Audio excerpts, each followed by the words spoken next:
ওয়াকারুজ্জামানের প্রফিটটা কোথায় হচ্ছে? তিনি কি নিজের গদিটা পাকা করছেন? আমি এই প্রশ্নটা আপনার কাছে আগেও করেছিলাম যে তাহলে কি প্রেসিডেন্ট হওয়ার কাছে পা বাড়াচ্ছেন ওয়াকারুজ্জামান? আচ্ছা, এটাতে আমি আসছি, কিন্তু আপনারা যদি সেই ছবিটা গুগলে সার্চ দেন পেয়ে যাবেন বলে আমার ধারণা। এখন আপনার যে প্রশ্নটা আপনি করছেন যে তার প্রফিট কোথায়, আমার কাছে ওয়াকারুজ্জামানকে এখনো পর্যন্ত মনে হয়নি সে প্রেসিডেন্ট হতে চায়, এখনো পর্যন্ত ক্ষমতা নিতে চায়, এটা আমার মনে হয়নি। এটা হচ্ছে আমার অনেস্ট অপিনিয়ন।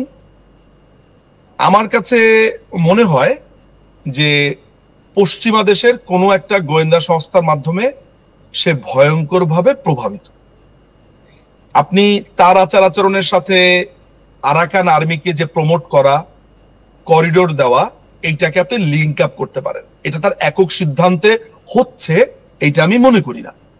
তাহলে আপনি ভাবুন তো, একটা সার্বভৌম দেশের সেনাপ্রধান একটা পশ্চিমা দেশের একটা গোয়েন্দা সংস্থার মাধ্যমে এতটুকু প্রভাবিত যদি হয়, সেটা কি আর দেশ থাকে?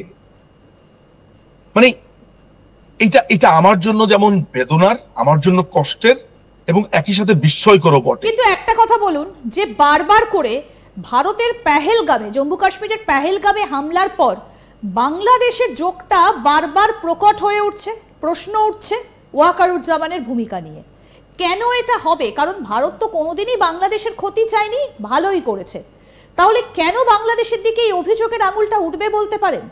কেন ওয়াকারুজ্জামান তিনি পাকিস্তানকে সাপোর্ট করতে যাবেন? দেখুন, পাকিস্তানকে তিনি সাপোর্ট করতে গিয়েছেন কিনা সেটাতে আমি কিন্তু কোন ধরনের অ্যানসার আপনাকে করিনি, সেটা আপনাদের মতামত বা আপনার মতামত হিসেবে ধরে নিচ্ছি। কিন্তু আমি বলেছি যে আমি সেখানে চুপ থাকার নীতি অবলম্বন করব। আমি প্রশ্ন করছি, মতামত নয়, আমি জানতে চাইছি, এটা আমার প্রশ্ন। আচ্ছা, রাইট। আমি ওই প্রশ্নটার সাথে হয়তো বা এই মুহূর্তে একমত না। আমার কাছে এখনো পর্যন্ত মনে হয়েছে যে সরাসরি সমর্থন হয়তো বা করেনি বা সেটার প্রয়োজন হয়নি বা যায়নি, কিন্তু এই যে হারুন ইজাহার যে আছে, লস্করি তৈয়বার অন্যতম প্রধান, কিংবা এই যে জঙ্গিদেরকে জামিনে মুক্তি করে দিচ্ছে হচ্ছে আপনার আসিফ নজরুল, সেই জায়গাতে কোনো রেজিস্ট্যান্স দেখিয়েছে? আচ্ছা, আপনাকে আমি একটা জিনিস বলি যেটা আমার কাছে খুবই কন্ট্রাডিক্টরি মনে হয়েছে। ইন্দিরাজি, আপনি দেশের প্রধানমন্ত্রী, সরি, আপনি দেশের সেনা প্রধান, আমি হচ্ছি একটা অবৈধ দখলদার বাহিনীর আইন উপদেষ্টা, ধরা যাক, ঠিক আছে? এখন আপনি আপনার ভাষণে বলছেন বাংলাদেশে একটা টেররিস্ট অ্যাটাক হতে পারে, আবার অন্যদিকে এই আইন উপদেষ্টা একের পর এক জঙ্গিকে জামিনে মুক্ত করে দিচ্ছে। তো আপনি কি করলেন? আপনার তৎপরতা কি হলো আমার এই কর্মকাণ্ডে? এটা খুবই ডিস্টার্বিং একটা ব্যাপার না? মানে আপনার কাছে খুবই কন্ট্রাডিক্টরি মনে হয় না? একই দিকে আপনি বলছেন আপনার অফিসারদেরকে ভিজিলেন্ট থাকার জন্য, অন্যদিকে আপনি জঙ্গিদেরকে ছেড়ে দিচ্ছেন। যে প্রধান যে মাথা, তার সঙ্গে আসিফ নজরুলের ছবি তো ভাইরাল হচ্ছে বিভিন্ন জায়গাতে, এবং পেহেলগামে হামলা চলার মধ্যেই এই ছবিটা ভাইরাল হয়েছে। তিনি কি এক্স্যাক্টলি, এবং হামলার পর দেখা করেছে না, হামলার পরপর দেখা করেছে। এটাই তো সবচেয়ে আশ্চর্য ব্যাপার, যে হামলার পরপর দেখা করতে যাওয়া। তারপরে আসিফ তার ফেসবুকে লিখেছে যে এই পেহেলগামের হামলাটা ভারতের প্রধান নিরাপত্তা উপদেষ্টা অজিত দোভাল এবং স্বরাষ্ট্রমন্ত্রী অমিত শাহ, তারা দুজন জড়িত ছিল, এটা আসিফ দাবি করছে। আপনি এটার মানে হাইটটা বুঝতে পারছেন? তাহলে কোন লেভেলে একটা রাষ্ট্র জড়িত থাকার সম্ভাবনা হতে পারে বলে মনে করা যায় এই প্রত্যেকটা কর্মকাণ্ডে?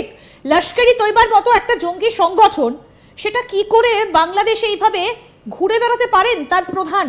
বাংলাদেশেও তো নিষিদ্ধ ছিল শেখ হাসিনার সময় লস্করি তৈবা, সেখানে ওয়াকারুজ্জামান তিনি একজন সেনা প্রধান, তিনি কিভাবে সেটা মেনে নিচ্ছেন? আমি আপনাকে আরেকটা তথ্য দেই, সেটা হচ্ছে যে পাকিস্তানি একজন কর্মকর্তা, তার নাম হচ্ছে মাজহার খান, ঠিক আছে? এই মাজহার খানকে বাংলাদেশ সরকার আপনার ফেব্রুয়ারি 2 তারিখ 2015 সালে আপনার গ্রেফতার করে, ঠিক আছে? এই মাজহার খানকে যখন গ্রেফতার করা হয়, গ্রেফতারের সাথে সাথে সে তার মুখের মধ্যে কিছু কাগজ দিয়ে গিলে ফেলে। পুলিশ যখন তাকে, সে কিন্তু পাকিস্তানি ডিপ্লোম্যাট, আপনাকে এটা মাথায় রাখতে হবে। পাকিস্তানি ডিপ্লোম্যাট, তাকে যখন গ্রেফতার করা হয় তখন সে মুখের ভিতরে কিছু কাগজ গিলে ফেলে, আর কিছু কাগজ ছেঁড়া অবস্থাতে সে আর গিলতে পারে না, এগুলো ফেলে দেয়।